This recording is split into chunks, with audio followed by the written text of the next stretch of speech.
Racing isn't easy, but experiencing it is. iRacing puts you in the driver's seat with the industry's leading sim racing game. Drive on laser scan replicas of the greatest racing circuits from around the world. Go head-to-head against other drivers chosen by skill-based matchmaking to ensure competitive racing at every level. Compete across all your favorite series. In officially licensed cars, engineered to deliver the most accurate driving experience possible.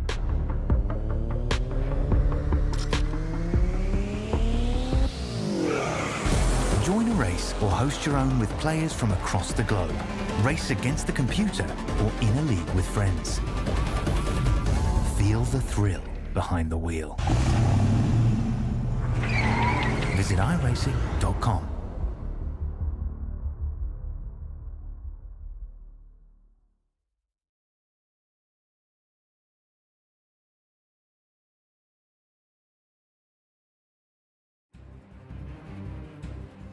Two rounds left of an incredible championship effort. It is between four, but most likely after tonight, it will be down to two. This is a very tough circuit with very big ramifications for what happens. Welcome to the Motor City. It is Detroit, Belle Isle. My name is Jake Sperry. Alongside with me for today's action with you on SimSpeed TV is Jay Kennedy for your iRacing Grand Prix Tour round 22 of 23. And Jay, this is the ultimate challenge to be thrown late in the season. A circuit which, by every single stretch of the imagination, you have to be pixel perfect 81 times in a row.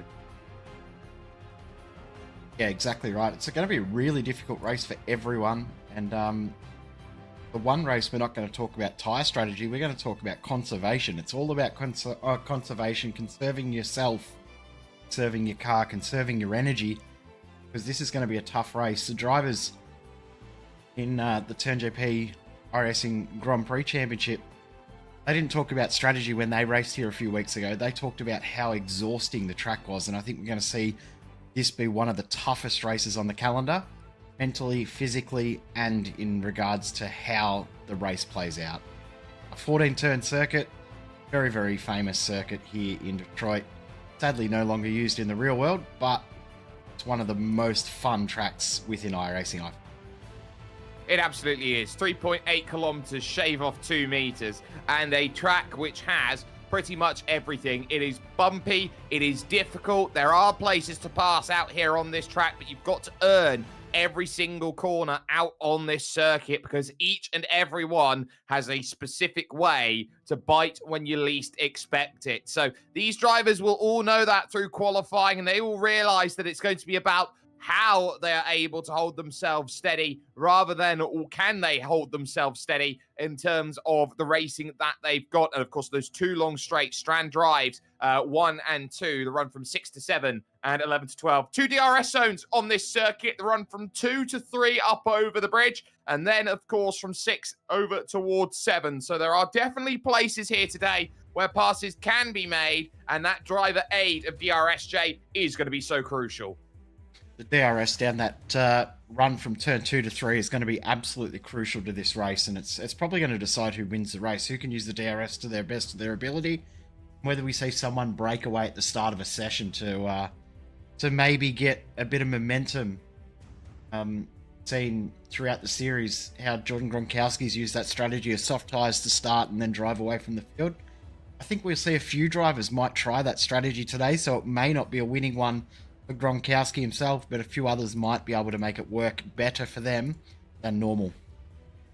And in terms of seeing who is going to be able to do what, it is a championship that is close. SimSpeed championship-wise, it is just 2 championship points, which split your top 2, Marcel Fassbender and Jacob Reed at this moment in time. They have Jordan Gronkowski and Anthony Catt 3rd and 4th, but they both sit on the cusp, and it's a long gap back to Connor Pooler in 5th in the championship. He's got a 4-pronged attack with Volta Lux, Julia Magalon, who we doubt is going to be here, and Tobias Sal as well, all vying for 5th place in the championship, with Kent Nielsen and James Dempster 9th and 10th overall when everything is considered with how their season has gone. The iRacing Championship looking a little bit more cut and dry here, Jay.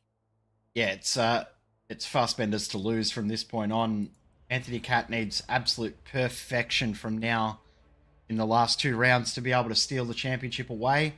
And it's unlikely to happen just with the way the drop rounds will work. But that battle 3rd, 4th, 5th, pretty much everyone else in the top 10, they are in a battle to hold their position or gain a position. It's very, very close the whole way through that. Yeah, there's definitely a lot of closities out there. We are about 20 seconds away from getting to gridding here with the iRacing Grand Prix Tour. We are having a couple of technical issues here, ladies and gentlemen, so apologies if we are unable to bring you any cameras for today's action for a little bit. We are going to be trying to jump as much as we possibly can towards that. That is your race length. It is 81 laps worth of action, minimum of 2 tyre compounds, and the DRS is activated from the start of lap 3. We might be radio for a bit, but it will still be an interesting race. And nevertheless, it is Riley Jacob who's got his first pole position on his first start. A 104.832, finds himself 0.6 of a second clear of the rest of the field. Eduardo Radice will be alongside him on the front row. Marcel Fassbender and George van Rensburg will house row number 2, with Jacob Reed going from 5th position and Connor Pooler in from 6th. It's then Jordan Gronkowski and Tobias Saal, 7th and 8th, with Doriano Ricciuti and Anthony Catt on row 5 of the grid. So some work to be done. Florian Cama and Renato Augusto are 11th and 12th, with Ray Griffio in 13th, and Jason Green, the only driver this season to start every single race, is in 14th. The final 3 drivers are Seb Alexander, Kent Nielsen, and Morgan Sohm. So they are now going to push and get as much as they can out of this race. The Detroit Grand Prix Belle Isle circuit is one of the toughest challenges that the drivers are going to face over the course of this season, and they know that it is all about trying to keep themselves in range today of the finish line. It's going to be a long race. It's going to be a very frantic race at that as well, and the opening couple of laps, Jay, are often going to be the most frightening. Yeah, so hopefully we see it relatively clean. Apologies, I'm hoping to at least get some pictures through, but I've had both of my iRacing PCs crash on me, so we're trying to fix things in the background. Hopefully we can get something working, but not looking good, sorry, Sperry. Well, it will have to be some SimSpeed TV radio. All on you, Sperry, I can't see a thing. Well, it's going to be interesting right now because the lights are going to go on here at Detroit Grand Prix Belle Isle. The lights then are out and we are underway. Riley Jacobs got a great start off the front row. Radice has bogged down a little bit, so Fassbender sweeps around the outside. Jacob Reed looking to try and pivotally capitalise as he's passed Van Rensburg through 1 and through 2. He might actually get 3rd place, which is crucial in his run because he needs to beat Fassbender today to keep his hopes of a SimSpeed Championship alive. Through turn 3 and around the outside, he's able to hold that station. Everybody has been clean off of the start of this race. One driver then over towards the back of the field. It's going to be Morgan Sohm as everybody funnels single file now through the middle sector of the lap and looks to try and attack now onto Strand Drive. Jacob clear. Radice is now back in 3rd. It's Fassbender in 2nd. It's Jacob Reed, Jay in 3rd. And a crucial start it was as that. Great to hear that we've had a clean start throughout the field. I'm surprised that everyone has made it through early on, but yeah, I'm still trying to get back in, Sperry. I apologise to everyone watching, but it's not working as we planned this morning. I've gremlins, don't we? One issue. We've had one issue down near the back of the pack. Seb Alexander has gone around. Morgan Sohm had to wait for him as well. So those two near the back of the field have run themselves into a couple troubles early. There's a spin up over at turn 13 out on circuit. That is Connor Pooler, who was up high in the field, found himself a little bit too aggressive over the inside curb and has completely smashed up the front right into the inside wall. So he is out of the race. Absolutely confirmed. So already we've got our first casualty of the race. It's so bumpy, you can't attack the curbs here. It's such a difficult circuit at the best of times. Add on some high downforce wings and it just makes the track a little bit narrower because of those curbs. In almost every other car, you use the curbs to your advantage. Here, you cannot touch them. Yeah, a few drivers are going to find that out the hard way, sadly, in this race. They absolutely are. All right, now, second and third is Marcel Fassbender and Jacob Reed. Lap 2 here of 81. Charging through turn 11, the 120-degree right-hand bend. Looking to attack off of the exit and run to turn 12 here. About a car length and a half, the gap at this moment in time. And every single time they go through these corners, it extends for Fassbender, but he's being really tentative at this point in time. He's not using all of the road maybe that he would do at other circuits. You have to cast your mind back, Jay, to Long Beach, which is one which Marcel Fassbender won by an entire lap. That was an incredible race, wasn't it, at Long Beach? Just was able to play the strategy, keep it out of trouble, which I don't think many other drivers did. He was probably the only driver that had a clean race all the way through. So great for him in that one. Explain what's going on. I've had an issue where apparently the sim can't be found on my PC. Now I got it to load and loads to 10%, and then we get another crash. So I don't know what we're gonna do here, Sperry. Well, that is a very good question. I guess we're going to keep talking and keep covering the race. Kent Nielsen has found himself in the barriers as well. He was caught up in the lap 1 incident then with Seb Alexander. Soames come in for a change of front wing, and so that has now got things into a changed position. Fourth and fifth is Eduardo Radice and George Van Rensburg, both of them having career races at this point, with Jordan Gronkowski currently in 6th position as things stands at the moment, trying to chase up to these drivers in front. Now, a top 3 here, Jay, for either Fassbender or Jacob Reed will take Gronkowski and Cat out of SimSpeed Championship contention. Yeah, that SimSpeed Championship would be a 2-horse race with 1 to go if it goes, I guess, as planned for some, but not as planned for others. Jacob Reed and Marcel Fassbender, they both basically finish in the top 5. It's all over. It's just a 2-horse race. But if not, if they have a shocker somehow and Gronkowski and Cat have a really good result, we'll have a 4-horse race for that final round at Indianapolis. So it's going to be very, very interesting to see how the points play out at the end of this one. The one driver's come down into the pits. That's right now, though, Augusto. He's now out and away again, and it looked like he had a change of a front wing. So he's now got work to do in terms of this race. The fiercely forward driver, Riley Jacob from Club Midwest, has a commanding lead at the front of this field, and he is stage hunting here today. Fassbender and Reed look behind and realise, well, just how difficult is this race going to be? Reed is all over the back of Fassbender, and it's the sort of day where you can go about 60 laps on the softs. Most drivers today started on the yellow walled medium tyres. All the drivers who are coming to made a stop around the outside. Then the move trying to be made by Jacob Reed, which will put him into the championship lead. He goes through the smallest of gaps possible, Jay, and he has taken it at turn 3 on lap 5. Right for Jacob Reed, and that championship fluctuated a lot last round, didn't it? It's Argos between Fassbender and Reed. We weren't sure what the gap was going to be at the end of the race, and then down to 2 points. It's going to be very, very tight coming into the last round, one way or another. Be a very, very entertaining final round next round. The fastest lap bonus point is in the hands of Riley Jacob, 108.3. He was 7/10 of a second quicker than Fassbender and Reed on that last lap. So the focus is very much with Riley Jacob in terms of building a gap and building a gap early, as so often we see on street circuits. We see the big difference being how much are you willing to commit and how close to the margins are you willing to go?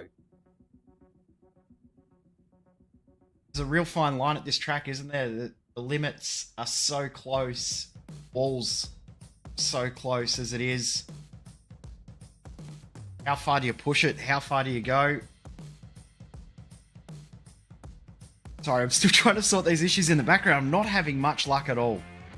Oh, there's a car off the road, and it's Jacob Reed. It's Jacob Reed. He's gone off then at turn 3. He's overshot the braking zone, trying to build a gap away from Marcel Fassbender, who was almost a second clear over a lap alone. He's overcooked it. He's not hit anything as he's gone through, but he's now way down the order. He's behind Florian Kamai now, which drops him back to 10th place. Wow, that's huge for him. After getting that move done, and now back to 10th. That's huge for the championship. It's not quite enough to seal the championship if it finishes that way for Fastbender, but it basically puts one hand on the title for him, if that was the racing order at the end. Well, the key here is that if Fastbender can get up to first position past Riley Jacob, it would be championship secure. He's got a 2-point lead at the top of the SimSpeed Championship. He needs to walk out with over 26 points of margin to get that sorted. 1 point from Jacob Reed will bring the gap down to 25 points, essentially, if he goes through. But now for Marcel Fastbender, it's 6 seconds catch to Riley Jacob. I think he'll be relying on retirement, and he's just trying to pick up as many points as he can. Jacob Reed still will have the ability to chase down the group that is there and every single place that he can manage at this point. Van Rensburg still 4th. Gronkowski now up into 5th. There's a third group as well, which houses Anthony Catt. You've got Doriano Ricciuti, Anthony Catt, and Florian Kammeyer. So those 3 are pretty much focused on, again, maintaining the status quo.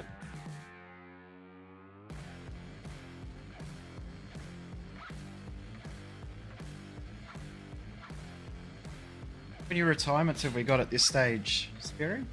How are we looking at We that? just got the 2 at the moment, Ken Nielsen and Connor Pooler, the only 2 out of this race. As things stand at the moment, lap 8 that these drivers now jump onto of 81 at this point, and the lead is very substantial, you would certainly say, at this moment in time. Jacob Reed has just made the pass on Florian Kammeyer on the front stretch in towards turn 1, tucked up underneath, using the slipstream, and very easily getting that past the stick on Kammeyer, who stayed well out of the way and is definitely trying to preserve the race. Next up for Jacob Reed, who is now in 9th position, is the number 4 of Anthony Catt in 8th. And Mr. Consistency has proven to be one of those drivers that you can pass, but you definitely are focusing on how the race goes. Catt had a massive twitch through the off-camber turn 6, and that would have caused a lot of troubles in the back of his mind.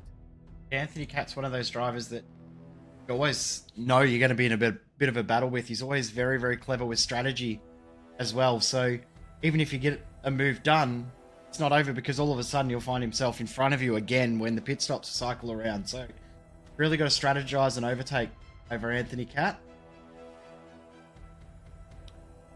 Got to find a way around, and I think that's going to be the aim of the game. Who finds an overtake and who's going to use strategy to their advantage, because a lot of drivers here are going to have to sit behind and struggle to make those moves, which means that they can actually go out and be clever with the way that they make that pit stop. It's how early drivers want to go. Jacob Reed will now look to the inside at turn 3, which has been a tricky customer for him all day long, and he has just made the pass down the inside then of Anthony Catt, comfortably getting it stopped then on the apex and making the move. So Jacob Reed through on the inside is now into 8th place, and Doriano Ricciuti is now 1.5 seconds away, already 18 seconds off of the race lead. That cost him 11 seconds, that one mistake, Jay.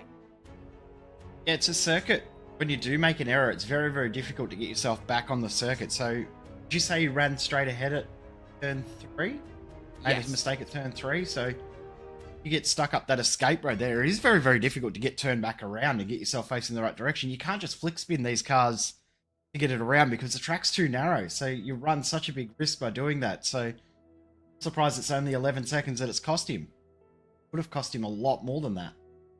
It would have done, were it not for the fact that the reverse gear was found and he was able to get that one pointing back the right direction. For 3rd and 4th, it gets close at turn 3. Eduardo Radice having to look in the mirrors. George Van Rensburg was approaching on the inside, but did not commit to the move, was never close enough. And it's very much in the catch-22 is George at the moment, the South African, where he's focused on Eduardo Radice in front of him. But the moment he blinks, he'll have Jordan Gronkowski all over the back of him behind. It's very much a 3-car group that is sat and is patient, is hungry, and is waiting. Jacob Reed, by the way, through now on Doriano Ricciuti. So positions change again. Ricciuti having to let that one go at turn 3. Jacob Reed is on a rampage.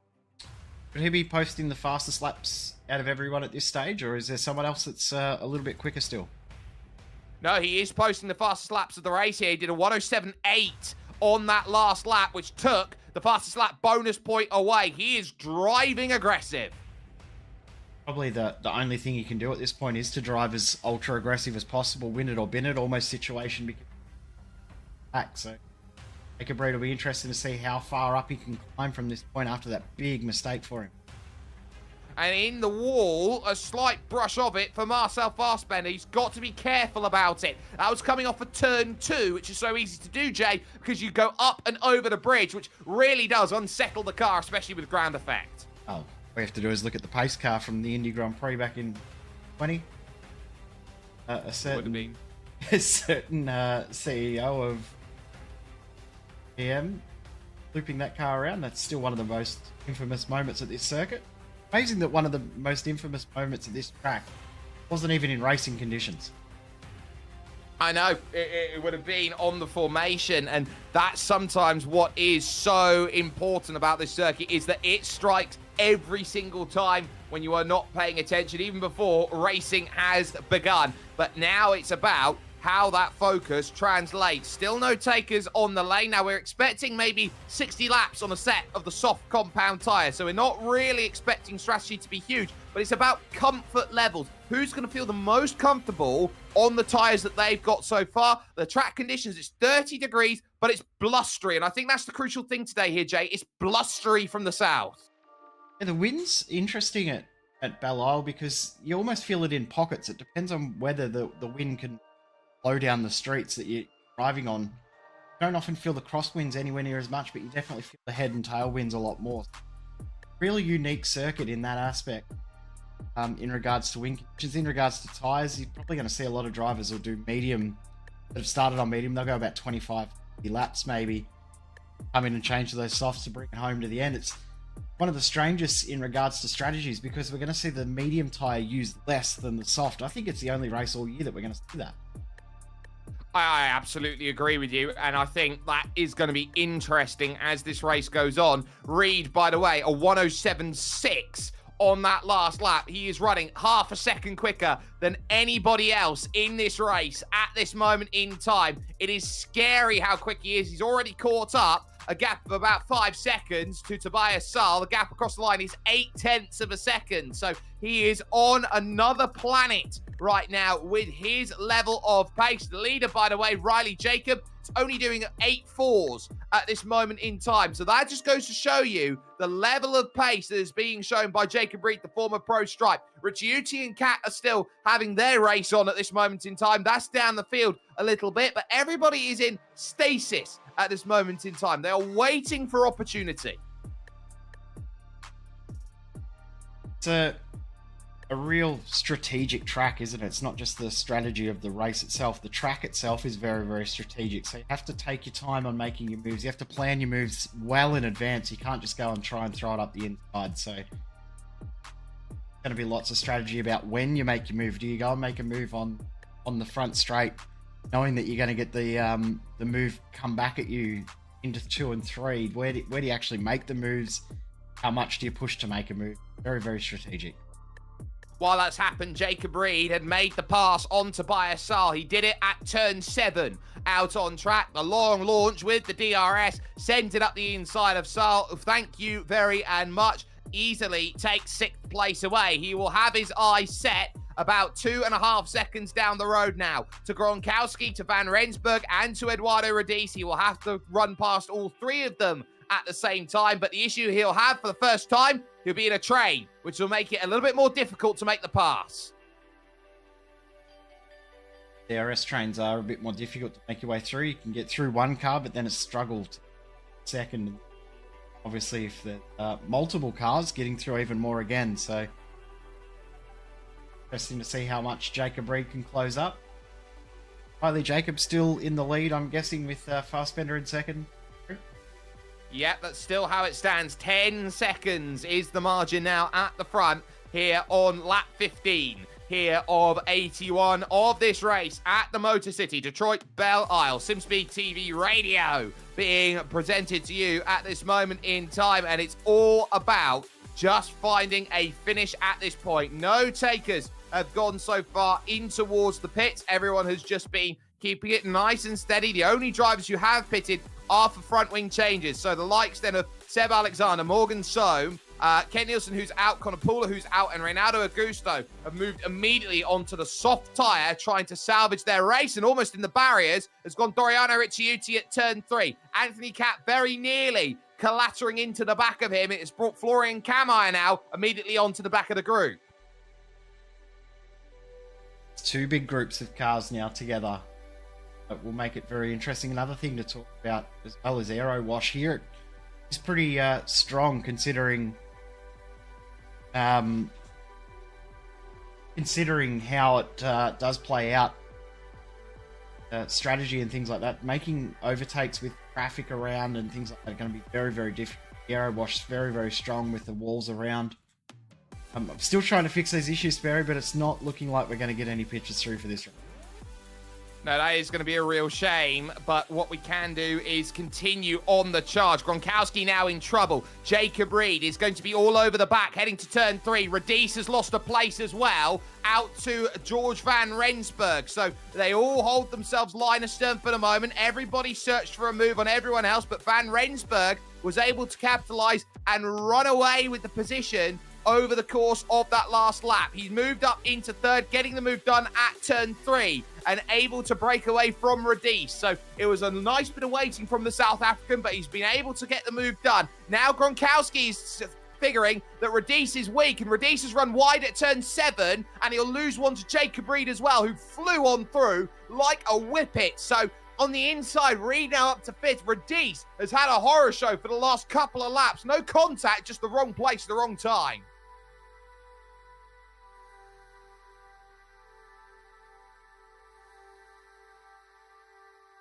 How far in are we now? We're about 15 odd laps or so in. We're on lap 17 here in this race, and I think everybody is. It is going quick. That's the key here. They're doing some really good times here. So still 108s are being posted by the drivers at the front of the group. So they are flying about these laps. This is a quick process that they are really starting to get through at this point. But focus is now a paramount at this point. I'm sure these drivers know that one small mistake is going to cost them. But Jay, these are incredibly fast pieces of machinery that really don't like one thing: being slow. Yeah, to drive them fast or get pace out of these cars, you have to drive them fast. So to drive them fast, you have to drive them fast. You don't want to be very gentle and ginger with them because they don't respond very well. And drive them fast when you've got concrete walls side by side takes some guts and gumption. So I wouldn't be surprised if there's more issues to come about throughout the race. And I think attrition's probably where it's going to be at by the end of this one. Has been oddly quiet on that front since the early lap dramas at the back of the field, which cost Kent Nielsen and Connor Pooler their race and Morgan Soam a lap here in this one. It is still all about the championship focus, and Marcel Fassbender does have that championship lead. Walked into today with 2 points of a margin with Jacob Reed trying to get everything sorted, but that is going to be the challenge that is going to be there. So we are going to try and get this focus going. And if we can get this sorted by pit stops happening, that's going to be huge in terms of the race. And we are going to get things sorted. If we can't get you pictures, then by the time we reach pit stops, I think it's fair to say we're going to have to try and call it there, because some people have decided they want to play some cricket. Look, I've decided I want to play cricket, but you have to go straight after this race. So I want to try and fix the issue before I do go this morning. Very frustrating to not know what the issue is and why we can't get in. Very hard to commentate when you can't see or hear, look at what's going on at all too, Speary. I've got functioning on memory, and you know my memory's not the best at the best of times. Well, memory is just that, feeble sometimes, but there's going to be some chances for moves. Gronkowski looking left, right, up, down, slantways against George Van Rensburg. He gets into the side pod here. The left side pod of George Van Rensburg keeps it together, holds onto the position with Jacob Reed stuck behind at this point, but Jordan Gronkowski is getting a little bit frustrated behind the South African.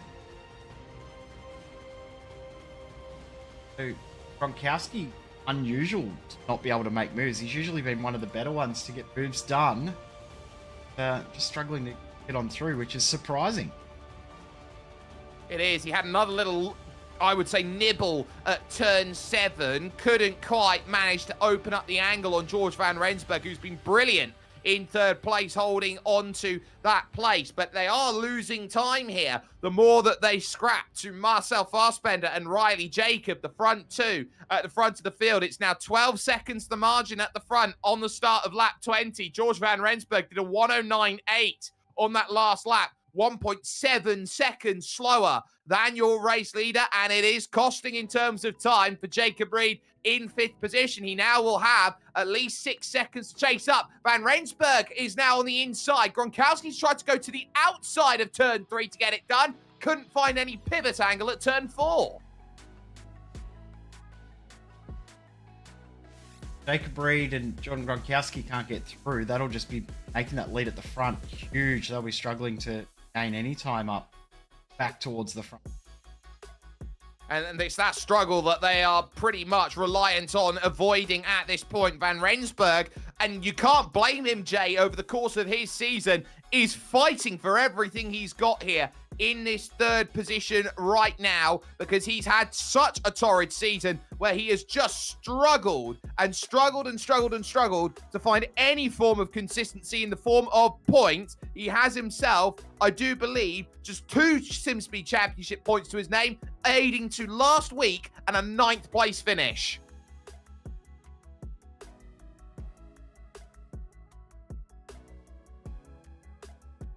Been a tough season, hasn't it? For a lot of drivers, it's been a tough season. Looking for a bit of redemption come the end of the season.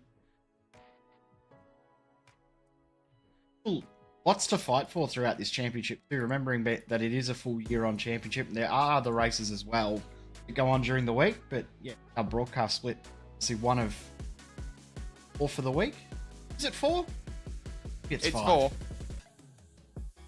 Can just confirm that Morgan Sohm has become the 3rd retiree in this race. He's now classified as 4 laps down. He had a spin coming out of, you guessed it, turn 2 out on circuit. Avoided the barrier, left, right, left. Noses it hard into the wall, and there's not much he could have done about that. That was pretty much a game over moment for him in terms of his race, not what the doctor ordered there. But Gronkowski still remains close here on lap 22 here of this 81 lap race, searching around 1 and 2 over the bridge, then heading towards turn 3, and it's heavy defense to the inside from George van Rensburg, forces Gronkowski again with the DRS to go the long way around. Tyre to tyre they go, respectful in the amount of space that's given. At turn 4, there's no room at the in again. Jordan Gronkowski is going through Groundhog Day in Detroit, Michigan. Hurting Gronkowski's tyres too if you can't get moves done. Extra load on the tyres, so the extra heat in them won't be helping at all. Maybe that's just something in the back of his mind as well. He doesn't want to overwork tyres. Very, very fast drivers coming in behind. Don't want to apply extra pressure mentally. The fatigue will probably be starting to settle in a little bit too, because there's no real chance to breathe at this track. There's no chance to relax. You think of the likes of Lagos, where we were last round 2 weeks ago. Sure, that front straight isn't straight, but you can at least catch your breath. You can at least have a break. But this track, you've got nowhere to break. Last lap, Jason Green jumped in the pits. Now it's Jacob Reed's turn. He will now be the first of the real leaders to make a call. And it's a great call at this point, Jay, you would say, because he's been so bottled up. He realises, no, I've got to come in and make a stop. I've got to start the chain reaction. Yeah, this will start a chain reaction, wouldn't it? Because, you know, it's going to be faster on the soft tyre as well. So, Gronkowski, Van Rensburg, they'll come in, and you probably think Fassbender and Jacob would come in as well. So we'll see if it does bring about a bit of a chain reaction here. I think Riley Jacobs' gap of 13 seconds means he's got a lot of luxury to play with. Marcel Fassbender has a 7-second margin at this point over George van Rensburg, so he's got a little bit less of a margin, but enough of one, you would say, at this point to go, well, okay, I can extend it maybe a couple laps before it's time to jump into the pits. I think that's going to be the main focus. There are races going on all the way as well down in 11th position, Jay. Ray Griffioen and Reynaldo Augusto find themselves close. And in fact, Augusto on the soft tyres, he made a very early switch with the front wing change, has gone down the inside, and he's taken that position away from the Dutchman. They always seem to find themselves in battles, don't they? Those two? Single race, you think those two at some point come together and battle and work hard to fight with each other. Always cool to see that those two seem to love racing with each other. A long stop for Jordan Gronkowski. He looked like he had a front wing change, so Jacob Reed comfortably will drive on by. Nothing that Gronkowski can do. He needed a new front wing, and he'll be off and away again, and he'll have about 6 seconds to Jacob Reed, who is on his own and pushing, absolutely pushing at this point. So too, by the way, is Tobias Saal, who is in 5th position at this moment in time. His eyes are firmly affixed on Eduardo Rodis, who is in 4th position. That gap has been stable at about 1 to 1.5 seconds over the last 5 laps. Just back to Gronkowski, had changed his front wing. Would that probably be the reason as to why he couldn't get that move done earlier? He said he was with Van Rensburg, he couldn't get through. Maybe it was that front shoe. Might have been the small tap he had on the left-hand side pod, which could have done that. It damaged some of the end plates there on that, crumpled them up, and pretty much gone, you know what, not great at this moment in time. And I'm sure that these drivers are all looking around. The one driver who's right now on an island and being left out to dry, George Van Rensburg in 3rd position. He'll realise that the two drivers then of Gronkowski and Jacob Reed are going to be pushing. Reed on a 7.8 over that last lap. George Van Rensburg a 108.5. So definitely is a super difficult circuit right now, and it is being so brilliantly rewarded by being aggressive. Fairly substantial time difference in lap, around a sub 70-second lap time, 1 second a lap or close to, faster than the guy you're battling. It makes it pretty easy to get an overtake done through the pit lane. Probably be the easiest spot on this track to get an overtake done is through the pits, just on strategy alone, because just said it's been difficult for drivers to get through. Something's happened though, I can tell from that reaction.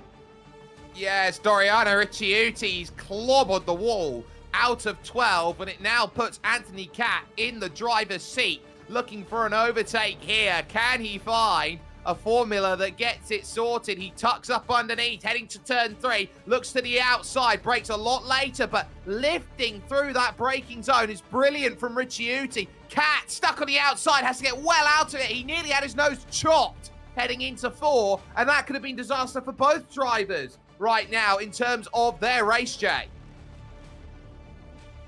Always difficult. How far do you push? How close do you go? It's almost an issue of trust as well, isn't it? Do you trust the driver around you to pull out and not force me into the wall and things like that? So lucky that they haven't ended in tears, but they'll push on and continue their fight. They certainly will. It is lap 26 here of, 27 now, sorry, here of 81. We do not see an end in sight for our technical issues here today, so we are going to wrap things up and call it here. We will be able to post results as and when that happens to you, but in terms of this race, Riley Jacob has a super controlling race. We hope we'll be able to give you pictures of the season finale and potentially a championship finale at Indianapolis Motor Speedway. Thank you. Good night.